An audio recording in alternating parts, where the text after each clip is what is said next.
बाण पैर आई ना सुई च धागा पाई ना रुटड़ा मनाई ना सुतड़ा जगाई ना मैन प्यारी मीरा चंद चढ़े ते पारी पीना। हो गए जी।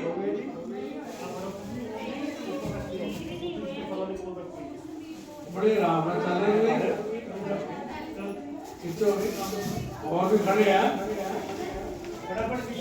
लै बीरा कुड़ी करुणा मैं सर्व सुहागन करुणा ये कट्टे ना अटेरी ना कुम चरकड़ा फेरी ना बाण पैर पाई ना सुई च धागा पाई ना रुटड़ा मनाई ना सुतड़ा जगाई ना ऐन प्यारी वीरा चल चढ़े ते बानी दीना मैं वीरा कुड़ी करुणा मैं सर्व सुहागन